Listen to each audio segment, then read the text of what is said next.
ഹരേ ഹരേ ഹരേ രാമ രാമ രാമ ഹരേ ഹരേ. ഹരേ കൃഷ്ണ കൃഷ്ണ കൃഷ്ണ ഹരേ ഹരേ. ഹരേ രാമ രാമ രാമ ഹരേ ഹരേ. ഹരേ കൃഷ്ണ കൃഷ്ണ കൃഷ്ണ ഹരേ ഹരേ. ഹരേ രാമ രാമ രാമ ഹരേ ഹരേ. ഹരേ കൃഷ്ണ കൃഷ്ണ കൃഷ്ണ ഹരേ ഹരേ. ഹരേ രാമ രാമ രാമ ഹരേ ഹരേ. ഹരേ ഹരേ കൃഷ്ണ കൃഷ്ണ. ഹരേ കൃഷ്ണ. ഹരേ കൃഷ്ണ മാതാജി. ഹരേ കൃഷ്ണ. ഉമജ്ഞാനതിമിരാന്തസ്യ ജ്ഞാനാഞ്ജനശലാകയാ ചക്ഷുരുന്മീലിതം യേന തസ്മൈ ശ്രീഗുരവേ നമഃ. ശ്രീചൈതന്യമനോഭീഷ്ടം സ്ഥാപിതം യേന ഭൂതലേ സ്വയം രൂപകഥാമഹ്യം ദദാതി സുപദാധികം വന്ദേഹം ശ്രീഗുരു ശ്രീയുതപദകമലം ശ്രീഗുരും വൈഷ്ണവാംശ ശ്രീരൂപം സാഗ്രജാതം സഗണരഘുനാഥാനിധം താം സജീവം സാദ്വൈതം സാവധൂതം പരിജനസഹിതം ശ്രീകൃഷ്ണചൈതന്യദേവം ശ്രീരാധാ കൃഷ്ണപാദാൻ സഗണലളിത ശ്രീവിശാഖാനിധം ഹേ കൃഷ്ണ കരുണാ സിന്ധു ദീനബന്ധോ ജഗത്പദേ ഗോപേശ ഗോപികാ കാന്ത രാധാ കാന്ത നമോസ്തുതേ തപ്തകാഞ്ചന ഗൗരാംഗീ രാധേ വൃന്ദാവനേശ്വരി വൃഷഭാനുസുതേ ദേവി പ്രണമാമി ഹരിപ്രിയേ വാഞ്ചാകൽപതരുഭ്യശ്ച കൃപാ സിന്ധുഭ്യേവ ച പതിതാനാം പാവനേഭ്യോ വൈഷ്ണവേഭ്യോ നമോ നമഃ.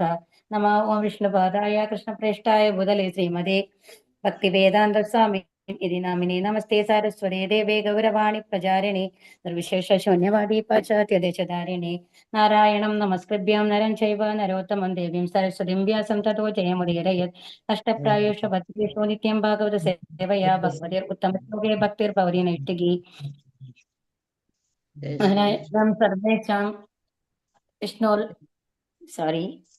നാരായണം നമസ്കൃഭ്യാം നരം ചൈവ നരോത്തമം ദേവീം സരസ്വതീം വ്യാസം തതോ ജയമുദീരയത്. അഷ്ടപ്രായേഷു ഭദ്രേഷു നിത്യം ഭാഗവത സേവയാ ഭഗവതിർ ഉത്തമശ്ലോകേ ഭക്തിർഭവതി നൈഷ്ഠികി.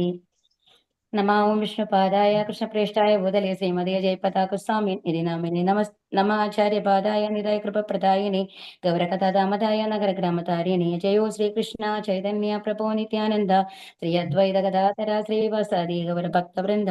ഹരേ കൃഷ്ണ കൃഷ്ണ കൃഷ്ണ ഹരേ ഹരേ. ഹരേ രാമ രാമ രാമ രാമ ഹരേ രാമ ഹരേ. ഹരേ ഹരേ. ഹരേ കൃഷ്ണ. ശ്രീ ശ്രീ രാധാഗോവിന്ദ് ടെമ്പിളിന്റെ കീഴിലുള്ള ഭാഗവതം പഠനത്തിലേക്ക് എല്ലാവർക്കും കൃഷ്ണ സ്വാഗതം. നമസ്തേ മാതാജി. പ്രണാമം. ഹരേ കൃഷ്ണ. നമ്മൾക്ക് നിങ്ങളുടെ കൃപാചാര്യരെ കുറിച്ചുള്ള ഇത് നമ്മൾ ലാസ്റ്റ് നോക്കാം കേട്ടോ. നമുക്ക് പറയാം ഈ ഒരു ശ്ലോകം അവസാനിപ്പിച്ചിട്ട്. അപ്പൊ ഇനി നമ്മൾക്ക് നോക്കേണ്ടത് 20ാമത്തെ ശ്ലോകമാണ് അല്ലെ നമ്മൾ പറഞ്ഞുകൊണ്ടിരുന്നിരുന്നത്. അതിന്റെ വിവർത്തനം വരയ്ക്കുകയാണ് നമ്മൾ പറഞ്ഞത്.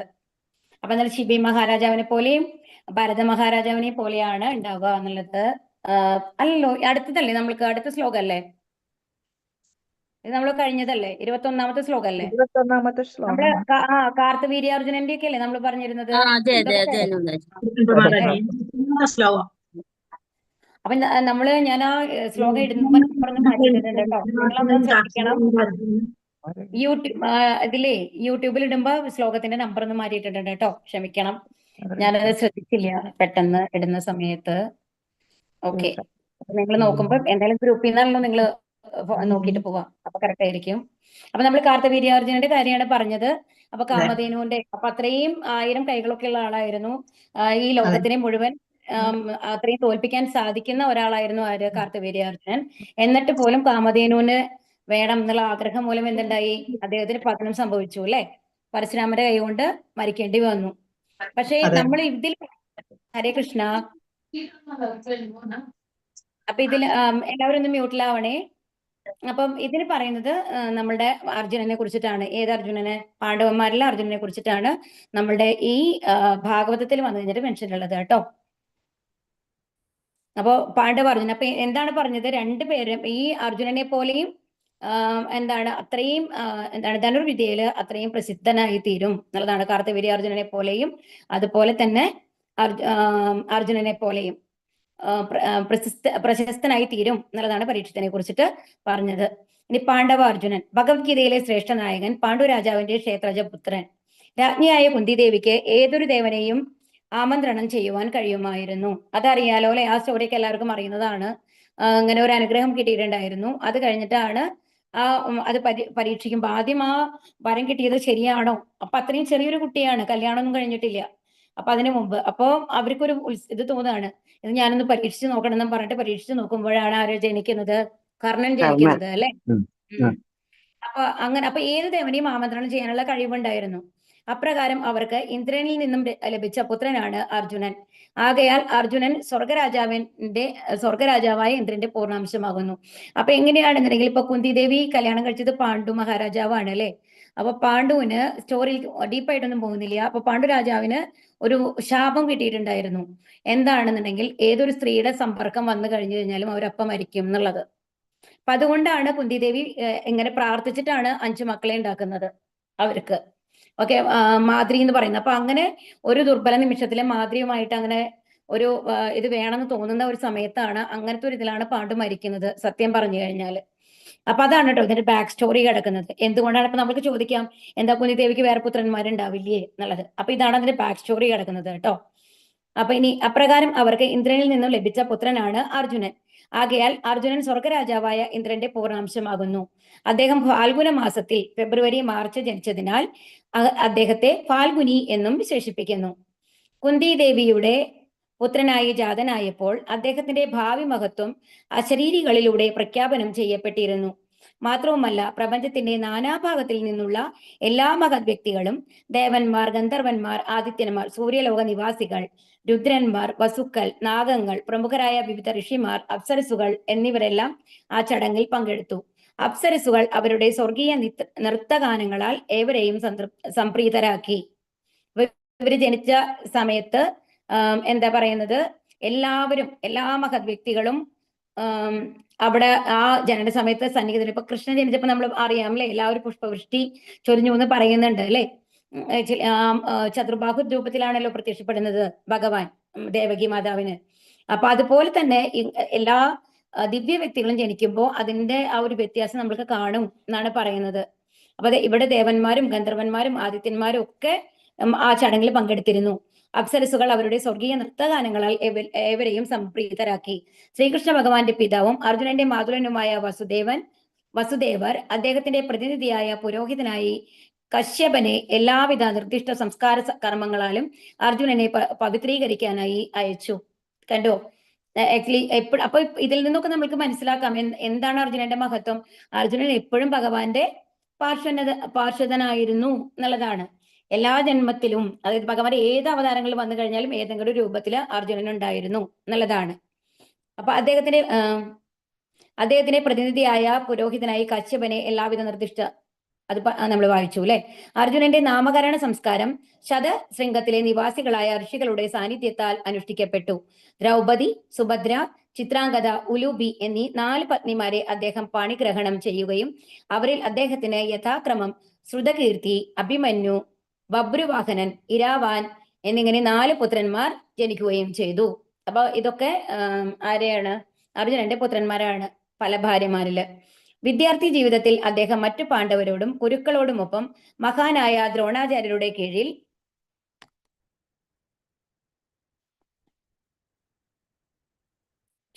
ശിക്ഷണത്തിനായി ഏൽപ്പിക്കപ്പെട്ടു. എന്നാൽ പഠന വ്യഗ്രതയിൽ അദ്ദേഹം എല്ലാവരെക്കാളും മികച്ചു നിന്നു. അതിനാൽ ശിക്ഷണപരമായ സ്നേഹത്താൽ ദ്രോണാചാര്യർ അർജുനനിൽ വിശേഷിച്ചും ആകർഷിതനായി തീർന്നു. ദ്രോണാചാര്യർ അദ്ദേഹത്തെ ഒന്നാന്തരം വിദ്വാനായി അംഗീകരിക്കുകയും ഹൃദയംഗമമായി സ്നേഹിക്കുകയും ആയോധന ശാസ്ത്രത്തിലെ സമഗ്ര വിദ്യകളും അഭ്യസിപ്പിച്ച് ആശീർവദിക്കുകയും ചെയ്തു. ഒരു ശിഷ്യൻ എന്ന നിലയിൽ അത്യന്തം ഉത്സാഹിയായിരുന്ന അദ്ദേഹം രാത്രിയിൽ പോലും ധനുർവിദ്യ പരിശീലിക്കുന്നത് പതിവാക്കിയിരുന്നു. ഇക്കാരണങ്ങൾ കൊണ്ടെല്ലാം അർജുനനെ ലോകത്തിൽ ഏറ്റവും അഗ്രഗണ്യനായ ധനുർധാരിയാക്കി തീർക്കുവാൻ ദ്രോണാചാര്യർ ദൃഢനിശ്ചയം ചെയ്തു. ലക്ഷ്യം ഭേദിക്കുന്ന പരീക്ഷയിൽ അർജുനൻ അതിസമർത്ഥനായി വിജയിച്ചതിൽ ദ്രോണാചാര്യർ അത്യന്തം സന്തുഷ്ടനായി തീർന്നു. ഇതറിയാല്ലേ, എല്ലാവർക്കും അറിയുന്നതല്ലേ. ആ ഒരു മരത്തിന്റെ താഴെ നിന്നിട്ട് എല്ലാവരോടും എന്താണ് മേലിരിക്കുന്ന എന്തിന്റെ മേലേക്കാണ് പരീക്ഷിക്കാൻ പറഞ്ഞത്, അറിയാലോ അല്ലെ ഈ കഥ? അറിയാം. അതുപോലെ തന്നെ അത്രയും ഓരോ വിലകൾ നോക്കിയിട്ട് അതിലൊക്കെ കറക്റ്റ് ആയിട്ട് വൃത്തങ്ങൾ മാറി ഉണ്ടാക്കാൻ പറ്റുമായിരുന്നു എന്നാണ് പറയുന്നത്. അർജുനന് ഒരു പർട്ടിക്കുലർ ഇല കോൺസെൻട്രേറ്റ് ചെയ്തിട്ട്, ഒരു വലിയ മരത്തിൽ നമ്മൾക്കേ അറിയാം അല്ലെ എത്ര ഇടതിങ്ങിയിട്ടുള്ള മരങ്ങളായിരിക്കും, അതിലെ ഇലകളൊക്കെ ഒന്നിന് മേലെ ഒന്നൊക്കെയാണ് നിൽക്കുന്നുണ്ടായിരിക്കുക. അതിന്റെ ഇടയിൽ കൂടെ പോയി കഴിഞ്ഞിട്ട് ഏത് ലക്ഷ്യത്തിൽ വേണമെങ്കിലും എത്തിക്കാനായിട്ട് അർജുനന് കഴിയുമായിരുന്നു എന്നാണ് പറയുന്നത്. അപ്പൊ ലക്ഷ്യം ഭേദിക്കുന്ന പരീക്ഷയിൽ അർജുനൻ അതിസമർത്ഥനമായി വിജയിച്ചതിൽ ദ്രോണാചാര്യർ അത്യന്തം സന്തുഷ്ടനായി തീർന്നു. അർജുന പുത്രനായ ബഭ്രുവാഹനന്റെ വംശജരാണ് മണിപ്പൂരിലെയും ത്രിപുരയിലെയും രാജവംശങ്ങൾ. ഒരു മുതലയുടെ ആക്രമത്തിൽ നിന്നും തന്നെ രക്ഷിച്ചതിൽ സംപ്രീതനായ ദ്രോണാചാര്യർ അർജുനന് ബ്രഹ്മശിരോസ്ത്രം സമ്മാനിച്ചു. മഹാരാജാവ് ദ്രുപദൻ ദ്രോണാചാര്യരോട് ശത്രുത പുലർത്തിയിരുന്നു. ആചാര്യനെ ആക്രമിച്ച ദ്രുപദനെ അർജുനൻ ബന്ധിച്ച് ദ്രോണാചാര്യരുടെ മുന്നിൽ കൊണ്ടുവന്നു. മഹാരാജാവ് ദ്രുപദന്റെ അഹിച്ഛത്രം എന്ന നഗരിയെ ഉപരോധിച്ച് കീഴടക്കിയ ശേഷം അർജുനൻ അത് ദ്രോണാചാര്യർക്ക് നൽകി.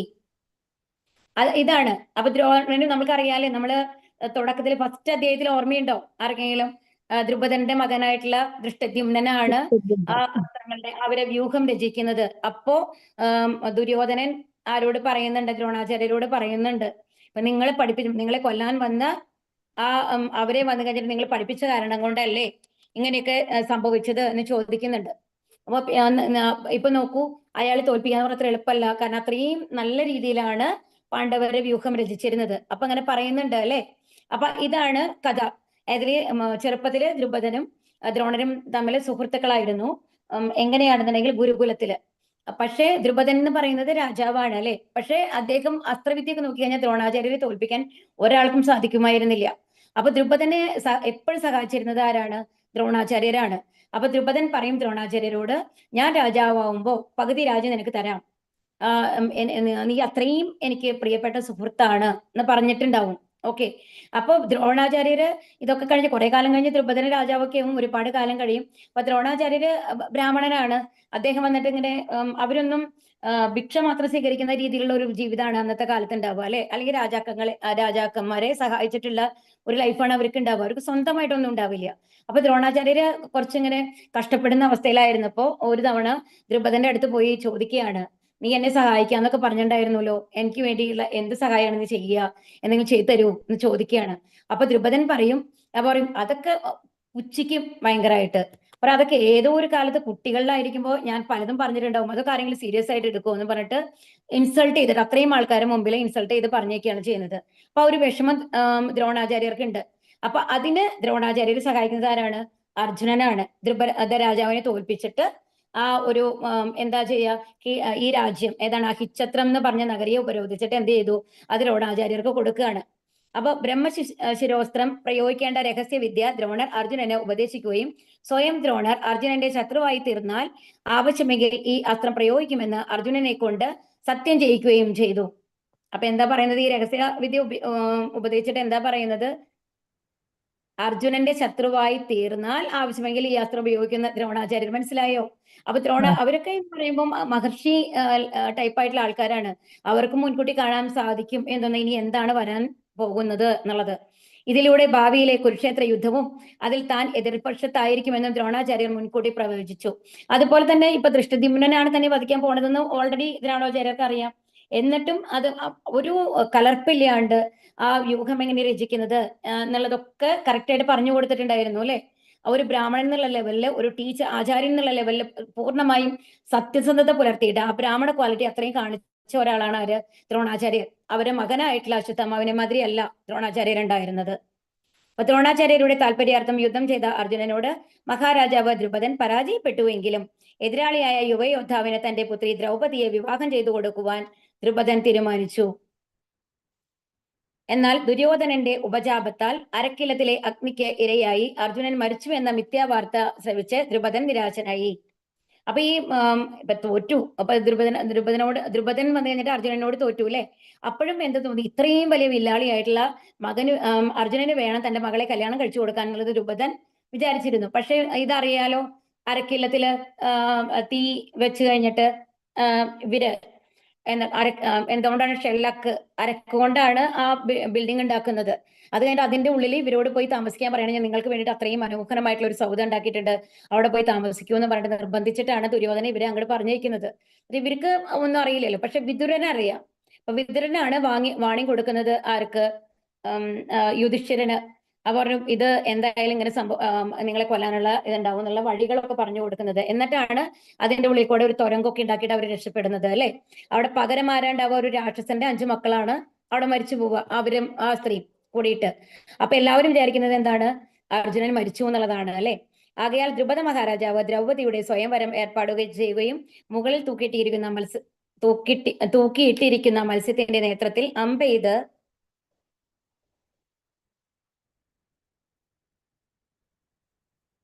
കൊള്ളിക്കുന്ന വില്ലാളിയെ ദ്രൗപദി വരിക്കുമെന്ന് നിശ്ചയിക്കുകയും ചെയ്തു. അർജുനനാൽ മാത്രമേ ഇത് സാധ്യമാകുകയുള്ളൂ എന്നതിനാലാണ് ഇത്തരത്തിലുള്ള കൗശലം പ്രയോഗിച്ചത്. അപ്പൊ ദ്രുപദനൊരു ഡൗട്ട് ഉണ്ട്, ഈ പാണ്ഡവൻ അങ്ങനെ അത്ര ഈസി ആയിട്ടൊന്നും മരിക്കില്ല എന്നുള്ളത്. അപ്പൊ എന്താണ്, അപ്പൊ ഇങ്ങനത്തെ ഒരു ശിക്ഷ ഇത് വെച്ച് കഴിഞ്ഞാല്, മത്സരം വെച്ച് കഴിഞ്ഞാല് അത്രയും വില്ലാളിയായിട്ടുള്ള അർജുനന് മാത്രമാണ് ഇത് ചെയ്യാനായിട്ട് സാധിക്കുള്ളൂ എന്നുള്ളത് ആർക്കറിയാം. അപ്പൊ എങ്ങാനും അർജുനൻ ജീവിച്ചിരിക്കുന്നുണ്ടെങ്കിൽ മുമ്പിലേക്ക് വരും എന്നുള്ളത് കൊണ്ടാണ് ഇത്തരത്തിലൊരു മത്സരം വെച്ചത് എന്നാണ് പറയുന്നത്. അദ്ദേഹത്തിന്റെ ആഗ്രഹം സഫലമാവുകയും തുല്യ ഗുണവതിയായ തന്റെ പുത്രിയെ അർജുനന് നൽകുകയും ചെയ്തു.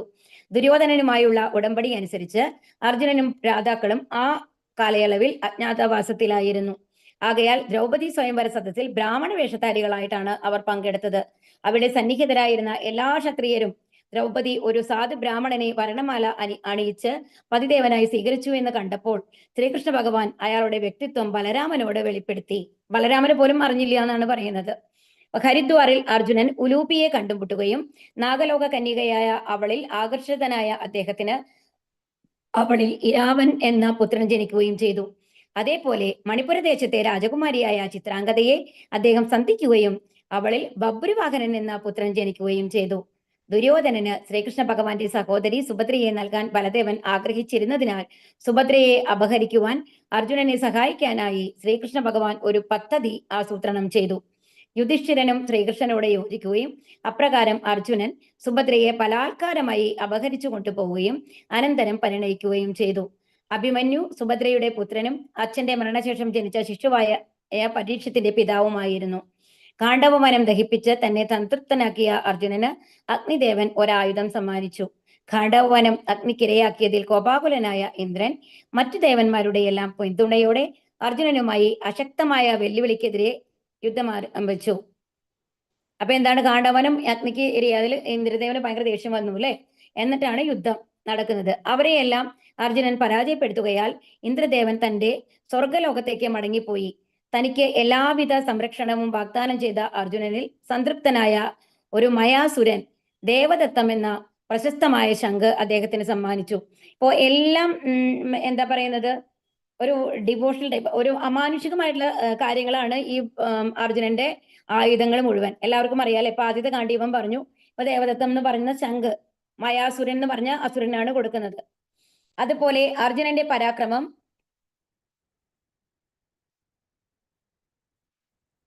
ദർശിച്ച് സംപ്രീതനായ ഇന്ദ്രദേവനിൽ നിന്നും അദ്ദേഹം നിരവധി അമൂല്യങ്ങളായ ആയുധങ്ങൾ സ്വീകരിച്ചു. മഗധ രാജാവായ ജരാസന്ധനെ പരാജയപ്പെടുത്തുന്നതിൽ മഹാരാജാവ് യുധിഷ്ഠിരൻ ഭഗ്നാശനായി ഇരുന്നപ്പോൾ അദ്ദേഹത്തിന് എല്ലാവിധ ഉറപ്പുകളും നൽകിയത് അർജുനൻ മാത്രമായിരുന്നു. അതിൻ പ്രകാരം അർജുനനും ഭീമനും ഭഗവാൻ ശ്രീകൃഷ്ണനും ജരാസന്ധനെ വധിക്കാനായി മഗധയിലേക്ക് പുറപ്പെട്ടു. ഏതൊരു ചക്രവർത്തിയുടെയും സിംഹാസന ആരോഹണത്തിന് ശേഷവും പതിവുള്ളതുപോലെ ലോകത്തിലെ മറ്റു രാജാക്കന്മാരെയെല്ലാം പാണ്ഡവരുടെ അധീനതയിൽ കൊണ്ടുവരുവാൻ പുറപ്പെട്ട അർജുനൻ കലിംഗ രാജ്യം കീഴടക്കി രാജാവായ ഭഗദത്തനെ അധീനതയിലാക്കി. അത്തരം അർജുനൻ അന്തഗിരി, ഉലൂകപുരം, മോദാപുരം എന്നീ രാജ്യങ്ങളിലൂടെ സഞ്ചരിക്കുകയും എല്ലാ ഭരണാധിപന്മാരെയും അധീനത്തിലാക്കുകയും ചെയ്തു. ഒരിക്കൽ അദ്ദേഹം കഠിനമായ തപശ്ചര്യകൾ അനുഷ്ഠിക്കുകയും അത്തരം ഇന്ദ്രദേവനാൽ സമ്മാനിതനാവുകയും ചെയ്തു. അർജുനന്റെ ശക്തി പരീക്ഷിക്കാൻ ആഗ്രഹിച്ച മഹാദേവൻ ഒരു കാട്ടാളന്റെ വേഷത്തിൽ അദ്ദേഹത്തെ സന്ധിച്ചു. ഇതെല്ലാവർക്കും അറിയുന്ന കഥയായിരിക്കും അല്ലെ. ഇരുവരും തമ്മിൽ അത്യുഗ്ര പോരാട്ടം നടക്കുകയും അവസാനം അർജുനനിൽ സന്തുഷ്ടനായ ശിവൻ തന്റെ യഥാർത്ഥ വ്യക്തിത്വം വെളിപ്പെടുത്തുകയും ചെയ്തു. അങ്ങേയറ്റം വിനയപൂർവ്വം പ്രാർത്ഥനകൾ അർപ്പിച്ച അർജുനനിൽ പ്രസന്നനായ ശിവഭഗവാൻ അദ്ദേഹത്തിന് പാശുപതാസ്ത്രം സമ്മാനിച്ചു. അതുകൊണ്ടാണ് പശുപതി എന്ന് പറയില്ലേ. വിവിധ ദേവന്മാരിൽ നിന്നും മറ്റനേകം സുപ്രധാനമായ ആയുധങ്ങൾ അർജുനൻ പ്രാപ്തമാക്കി. യമരാജനിൽ നിന്നും ദണ്ഡാസ്ത്രവും വരുണദേവനിൽ നിന്നും പാശാസ്ത്രവും സ്വർഗലോകത്തിലെ ഖജാൻജിയായ കുബേരനിൽ നിന്നും അർദ്ധദാനാസ്ത്രവും സ്വീകരിച്ചു. ഈ അർദ്ധദാനം എന്ന് പറഞ്ഞാൽ ഇൻവിസിബിൾ ആവാം, കാണാണ്ടാവാന്നുള്ള മരത്തിയാണെന്നാണ് ഞാൻ വിചാരിക്കണം കേട്ടോ. ഇത് അർദ്ധദാനാസ്ത്രം എന്ന് പറഞ്ഞാൽ അങ്ങനെയാണ്. പെട്ടെന്ന് നമ്മൾക്ക് മറ്റുള്ള ഇപ്പൊ ഗന്ധർവന്മാർക്കൊക്കെ അങ്ങനത്തെ ഒരു ഇതുണ്ട്. അങ്ങനെയാണല്ലോ നമ്മളുടെ ആരാണ് ദുര്യോധനൻ അവരെ പിടിയിൽ പെടുന്നത്. അപ്പൊ ഗന്ധർവന്മാരുമായിട്ട് യുദ്ധം ചെയ്യുമ്പോൾ എന്താണ്ടാവുന്നത്, ഗന്ധർവന്മാർക്കൊക്കെ എന്താണ് അപ്രത്യക്ഷമാവാനുള്ള കഴിവുണ്ട്. അപ്പൊ അതുകൊണ്ട് ഏത് സ്ഥലത്തു നിന്നാണ് അവർ യുദ്ധം ചെയ്യണമെന്നുള്ളത് ഈ മുമ്പിൽ നിൽക്കുന്ന ആൾക്ക് മനസ്സിലാവില്ല. അങ്ങനെയാണ് ദുര്യോധനെ അവർ പരാജയപ്പെടുത്തുന്നത്. എന്നിട്ടാണ് അർജുനൻ അവരെ രക്ഷിക്കുന്നത്. അപ്പൊ ഈ ഒരു അസ്ത്രമാണ് അതിന് അർജുനനെ സഹായിച്ചിട്ടുണ്ടാവുക ആ സമയത്ത്. അപ്പൊ അങ്ങനത്തെ ആൾക്കാരെ, ഇൻവിസിബിൾ ആയിട്ടുള്ള ആൾക്കാരെ കാണാനായിട്ട് സാധിക്കും അർജുനന്. അപ്പൊ ചന്ദ്രലോകത്തിന് ഉപരിയായ സ്വർഗീയ ഗ്രഹമായ ഇന്ദ്രലോകത്ത് അർജുനൻ ആഗതനാകണമെന്ന് ഇന്ദ്രൻ ആഗ്രഹിച്ചു. ഈ ലോകത്തിലെത്തിയ അർജുനനെ അവിടുത്തെ നിവാസികൾ ഹൃദയംഗമമായി വരവേൽക്കുകയും ഇന്ദ്രദേവന്റെ സ്വർഗരാജ്യ സദസ്സിൽ അദ്ദേഹത്തിന് സ്വീകരണം നൽകുകയും ചെയ്തു. അനന്തരം അദ്ദേഹം ഇന്ദ്രദേവനെ സന്ദർശിക്കുകയും ഇന്ദ്രദേവൻ തന്റെ വജ്രായുധം അദ്ദേഹത്തിന് സമ്മാനിക്കുക മാത്രമല്ല സ്വർഗലോകത്തിൽ ഉപയോഗിക്കുന്ന ഉന്നതമായ ആയോധന ശാസ്ത്രവും സംഗീത ശാസ്ത്രവും അഭ്യസിപ്പിക്കുകയും ചെയ്തു. അപ്പൊ എന്തൊക്കെയാണല്ലേ, സംഗീതമൊക്കെ പഠിപ്പിച്ചു. അത് കഴിഞ്ഞിട്ടാണ് ബൃഹന്നളയായിട്ട് വരുമ്പോ, അറിയില്ലേ എല്ലാവർക്കും ആ സ്റ്റോറി അറിയില്ലേ? ഹരേ കൃഷ്ണ. ഒരർത്ഥത്തിൽ ഇന്ദ്രദേവനാണ് അറിയാം. അർജുനന്റെ യഥാർത്ഥ പിതാവ്. അപ്പൊ ഇന്ദ്രദേവൻ തന്നെയാണ് അർജുനന്റെ പിതാവ്. എന്നാൽ പിതാവാണ് കുറെ ഇതിൽ പരീക്ഷിക്കുന്നതും കുറെ അസ്ത്രങ്ങളൊക്കെ കൊടുക്കണതും അല്ലെ. ആയതിനാൽ സ്വർഗലോകത്തിലെ വിശ്രുത അപ്സരസും സൗന്ദര്യധാമവും വിഖ്യാത ഉർവശിയാൽ അർജുനനെ രസിപ്പിക്കുവാൻ ഇന്ദ്രൻ പരോക്ഷമായി ആഗ്രഹിച്ചിരുന്നു. സ്വർഗലോക അപ്സരസുകൾ കാമാസക്തിയുള്ളവരും ആകുന്നു. മാത്രമല്ല ഏറ്റവും ശക്തിശാലിയായ മാനവനായ അർജുനനുമായി സംഗമിക്കാൻ ഉർവശി അതിയായി ആകാംക്ഷാഭരിതയായിരുന്നു. അതിനാൽ അവൾ അർജുനന്റെ മുറിയിൽ അദ്ദേഹത്തെ സന്ദർശിച്ച് അവളുടെ ആഗ്രഹം പ്രകടിപ്പിച്ചു. എന്നാൽ അർജുനൻ ആക്ഷേപരഹിതമായ തന്റെ സ്വഭാവത്തിൽ സ്ഥിതനായിക്കൊണ്ട് കുരുവംശത്തിന്റെ മാതാവെന്ന് ഉർവശിയെ അഭിസംബോധന ചെയ്തു. തന്റെ മാതാക്കളായ കുന്തിദേവി, മാദ്രി, ഇന്ദ്രപത്നിയായ ശചീദേവി എന്നിവരുടെ സ്ഥാനത്ത് അവളെ പ്രതിഷ്ഠിച്ചുകൊണ്ടും ഉർവശിക്ക് മുന്നിൽ കണ്ണുകളടച്ചു. അപ്പൊ എന്താണ്, ഉർവശിക്ക് എങ്ങനെയെങ്കിലും അർജുനനെ പ്രാപിക്കണമെന്നുണ്ടായിരുന്നു. പക്ഷെ അർജുനൻ എങ്ങനെയാണ് അവരെ കണ്ടത്? മാതാവിന്റെ രൂപത്തിലാണ്. അപ്പം ഇതിൽ നിന്ന് നമ്മൾ എന്താ മനസ്സിലാക്കണമെന്നുണ്ടെങ്കിൽ, ശരിയാണ് അർജുനന് 3-4 ഭാര്യമാരുണ്ട്, നമ്മൾ ഉലൂബി എന്നൊക്കെ പറഞ്ഞു അല്ലെ. അപ്പോ അതെന്ന് പറയുന്നത് അവരുടെ ഒരു ക്ഷത്രിയൻ എന്നുള്ള ലെവലില് ഒരു ഭാര്യയായിട്ട് അവരെ ആരെ സ്വീകരിക്കാൻ ആഗ്രഹിച്ചിരുന്നുവോ അവരെ മാത്രമാണ് അർജുനൻ സ്വീകരിച്ചിട്ടുള്ളൂ. വേറെ ഏതെങ്കിലും സ്ത്രീകളെ കണ്ടു കഴിഞ്ഞാൽ അവരെ എല്ലാം ഒരു അമ്മയുടെ സ്ഥാനത്ത് കാണാനായിട്ട് അർജുനന് കഴിഞ്ഞിരുന്നു. അത് എത്ര സൗന്ദര്യമുള്ള സ്ത്രീ ആയാലും എത്ര ചെറുപ്പമുള്ള സ്ത്രീ ആയാലും. അതാണ് അവിടെ വയസ്സ് എന്ന് പറയുന്നത് ഇമ്പോർട്ടന്റ് അല്ല. അത് നമ്മൾ മനസ്സിലാക്കണം. അതുകൊണ്ടാണ് നമ്മൾ ഇസ്കോണില് ഇപ്പൊ എത്ര പ്രായം കുറഞ്ഞ ആൾക്കാരാണെന്നുണ്ടെങ്കിലും, ഇപ്പൊ പുരുഷന്മാരാണെന്നുണ്ടെങ്കിൽ, ഇപ്പൊ സ്ത്രീകളെ, ഇപ്പൊ നമ്മളാണെങ്കിലും പൊതുവെ മറ്റുള്ള സ്ത്രീകളെല്ലാം മാതാജി, അല്ലാന്നുണ്ടെങ്കിൽ ഒരു പുരുഷനാണ് മുമ്പിലാണെന്നുണ്ടെങ്കിൽ അവരെ പ്രഭുജി എന്നുള്ള രീതിയിൽ സംബോധന ചെയ്യുന്നത്. പ്രഭുജി എന്ന് പറയുന്നത് ഈശ്വരതുല്യമായിട്ടുള്ള ഒരു സ്ഥാനം നമ്മൾ കൊടുക്കുകയാണ് അവർക്ക്. അതുപോലെ മാതാജി എന്ന് പറയുമ്പോൾ അമ്മയുടെ സ്ഥാനമാണ് ഓരോരുത്തർക്കും കൊടുക്കുന്നത്. അപ്പൊ ആ ഒരു ബഹുമാനം ഉള്ളിൽ വരുമ്പോൾ നമ്മളുടെ ഒരു പെരുമാറ്റം എന്ന് പറയുന്നത് വേറെ രീതിയിലായിരിക്കും അല്ലെ. ഒരാൾ നമ്മളെപ്പോഴും അമ്മയോട് ഒരു റെസ്പെക്റ്റോട് കൂടി, സ്നേഹത്തോട് കൂടിയിട്ട്, ആദരവോട് കൂടിയിട്ടൊക്കെ അല്ലേ നമ്മൾ പെരുമാറുക. അപ്പൊ അത് ഉള്ളിൽ വരാനാണ് ആ സംബോധന കൊണ്ടുവന്നിട്ടുള്ളത് സത്യം പറഞ്ഞാല്. അപ്പൊ ഇവിടെ അർജുനൻ എങ്ങനെയാണ് അമ്മ എന്നുള്ള ലെവലില് നമസ്കരിക്കുകയാണ് ചെയ്യുന്നത്. എന്നിട്ട് കണ്ണടയ്ക്കണു അവരുടെ ആഗ്രഹത്തിന് മുമ്പില്. മോഹഭംഗം വന്ന ഉർവശി അർജുനനെ ശപിക്കുകയും അവിടെ നിന്ന് തിരിച്ചു പോവുകയും ചെയ്തു. അപ്പൊ ഈ ഉർവശി ശപിച്ചിട്ടാണ് അർജുനൻ എങ്ങനെയായി മാറിയത്? ഹരേ കൃഷ്ണ. മൃഗന്നലയായിട്ട് അത് അനുഗ്രഹമാണ്. അപ്പൊ എപ്പോഴും നമ്മൾ എന്താ വിചാരിക്കേണ്ടതെന്നുണ്ടെങ്കിൽ, ശുദ്ധഭക്തന്മാർക്ക് ഒരു ശാപം കിട്ടിക്കഴിഞ്ഞാലും അത് ഒരു അനുഗ്രഹമായിട്ടാണ് മാറുക എന്നുള്ളത് നമ്മൾക്ക് മനസ്സിലാക്കണം. സ്വർഗലോകത്ത് അദ്ദേഹം വിഖ്യാതനായ ശ്രേഷ്ഠ തപസ്വി ലോമേശനെ സന്ധിക്കുകയും മഹാരാജാവ് യുധിഷ്ഠിരന്റെ സംരക്ഷണത്തിനായിട്ട് അദ്ദേഹത്തോട് പ്രാർത്ഥിക്കുകയും ചെയ്തു. ശത്രുതയുള്ള അദ്ദേഹത്തിന്റെ പിതൃ സഹോദരപുത്രൻ ദുര്യോധനൻ ഗന്ധർവന്മാരുടെ ബന്ധനത്തിലായപ്പോൾ അർജുനൻ അദ്ദേഹത്തെ രക്ഷിക്കാൻ ആഗ്രഹിക്കയാൽ, ഇതാണ് ഇപ്പൊ നമ്മൾ നേരത്തെ മെൻഷൻ ചെയ്ത സ്റ്റോറിയാണ് കേട്ടോ. ദുര്യോധനനെ മോചിപ്പിക്കണമെന്ന് ഗന്ധർവന്മാരോട് അഭ്യർത്ഥിച്ചു.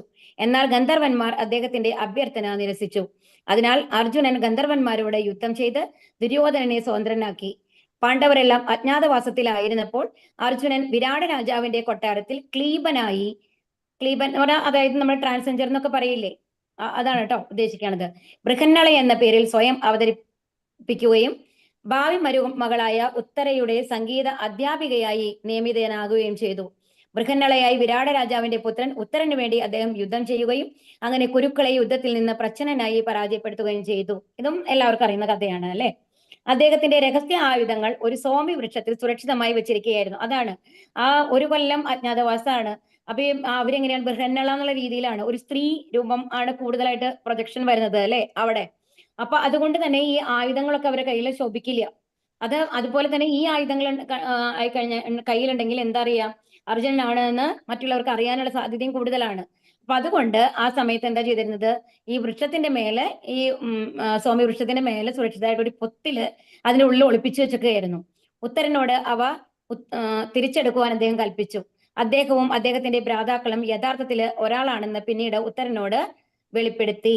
അപ്പൊ ഉത്തരന് എന്താ ആദ്യം പറയുന്നത്, അപ്പൊ എല്ലാവരും ഉത്തരൻ എങ്ങനെയാണെന്ന് വെച്ച് കഴിഞ്ഞാൽ കുറേ സ്ത്രീകളോടൊക്കെ ഭയങ്കര ഇതായിട്ട് ബിഹേവ് ചെയ്യുന്ന ഒരാളായിരുന്നു. അപ്പൊ അവരെല്ലാവരും ഉത്തരനെ പോലെ വില്ലാളി വീരൻ വേറെ ആരും ഇല്ല എന്നൊക്കെ പറഞ്ഞിട്ട് ഇങ്ങനെ കയറ്റി വിടുകയാണ്.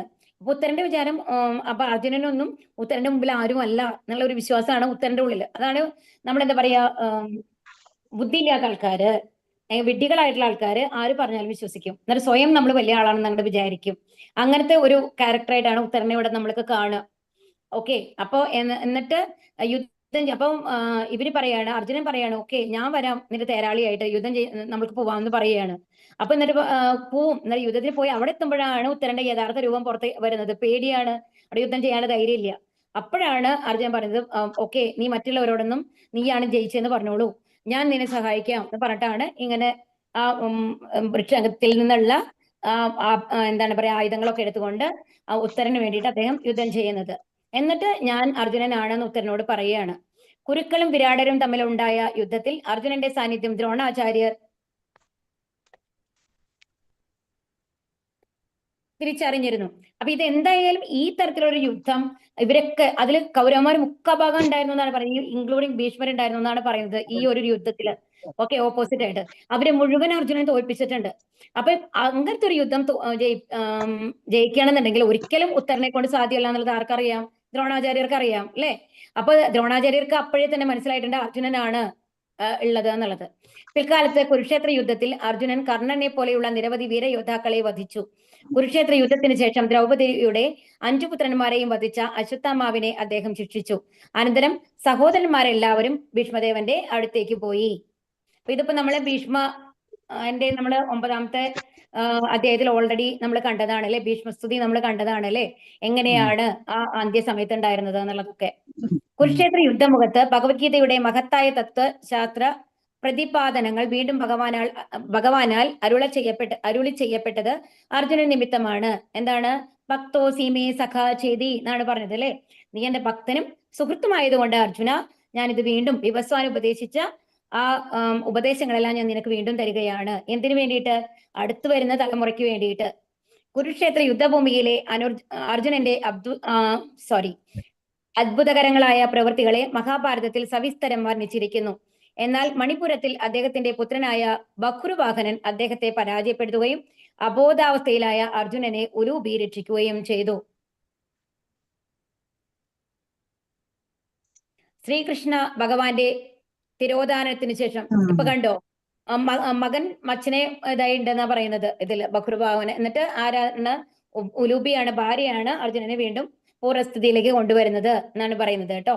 ശ്രീകൃഷ്ണ ഭഗവാന്റെ തിരോധാനത്തിന് ശേഷം ആ സന്ദേശം മഹാരാജാവ് യുധിഷ്ഠിരന് എത്തിച്ചത് അർജുനനായിരുന്നു. അനന്തരം വീണ്ടും ദ്വാരക സന്ദർശിച്ച അർജുനന്റെ സമക്ഷത്തിൽ ശ്രീകൃഷ്ണ ഭഗവാന്റെ എല്ലാ വിധവകളായ പത്നിമാരും വിലപിച്ചു. വസുദേവരുടെ സാന്നിധ്യത്തിൽ കൊണ്ടുചെന്ന് അദ്ദേഹം അവരെയെല്ലാം സാന്ത്വനിപ്പിക്കുകയും ചെയ്തു. പിന്നീട് വസുദേവർ മരിച്ചപ്പോൾ കൃഷ്ണന്റെ അസാന്നിധ്യത്തിൽ അന്തിമ സംസ്കാര കർമ്മങ്ങൾ നിർവഹിച്ചത് അർജുനനായിരുന്നു. ശ്രീകൃഷ്ണ ഭഗവാന്റെ എല്ലാ പത്നിമാരെയും അർജുനൻ ഇന്ദ്രപ്രസ്ഥത്തിലേക്ക് കൂട്ടിക്കൊണ്ടുവരുന്ന വേളയിൽ യാത്രാമധ്യേ അദ്ദേഹം ആക്രമിക്കപ്പെട്ടു. മാത്രവുമല്ല അദ്ദേഹത്തിന്റെ കർത്തൃത്വത്തിലുള്ള സ്ത്രീജനങ്ങളെ കാത്തുരക്ഷിക്കുവാൻ അദ്ദേഹത്തിന് കഴിഞ്ഞതുമില്ല. അതാണ്. അപ്പൊ ശ്രീകൃഷ്ണന്റെ തിരോധാനത്തിന് ശേഷം അദ്ദേഹത്തിന് ആ ഗാണ്ഡീവം എടുത്ത് പൊക്കാൻ വരെ കഴിഞ്ഞില്ല എന്നാണ് പറയുന്നത്. ആ സമയത്ത് ഗാണ്ഡീവം ഒരു യൂസും ഉണ്ടായില്ല എന്നുള്ളതാണ്. അവസാനം വ്യാസദേവന്റെ ഉപദേശപ്രകാരം എല്ലാ ഭ്രാതാക്കളും മഹാപ്രസ്ഥാനം ആരംഭിച്ചു. യാത്രാമധ്യേ അദ്ദേഹത്തിന്റെ ജ്യേഷ്ഠന്റെ നിർദ്ദേശപ്രകാരം തന്റെ എല്ലാ പ്രധാന ആയുധങ്ങളും ഉപയോഗശൂന്യമാണെന്ന് അറിഞ്ഞുകൊണ്ട് അദ്ദേഹം അവയെ ജലത്തിൽ ഉപേക്ഷിച്ചു. അതാണ് ഇപ്പൊ ഇതിൽ നിന്ന് നമ്മൾ എന്താണ് നമ്മൾ പഠിക്കേണ്ട പാഠം എന്താണ് അർജുനന്റെ ഇതിൽ നിന്ന്? ഹരേ കൃഷ്ണ. സമയമായി, നമ്മൾക്ക് നാളെ കുറച്ചും കൂടി ഇതായിട്ട് പറയാം കേട്ടോ. ഒരേ ഒരു മിനിറ്റ്. ഇന്നലെ കൃപാചാര്യരുടെ കാര്യം ചോദിച്ചിരുന്നില്ലേ? അത് മാത്രം നമ്മൾ പറയാം. കൃപാചാര്യ, ഹരേ കൃഷ്ണ. ഒരു 12 പേരാണ് നമ്മളുടെ ഇതില് യുദ്ധത്തില് രക്ഷപ്പെട്ടിരുന്നത്. ഓക്കെ,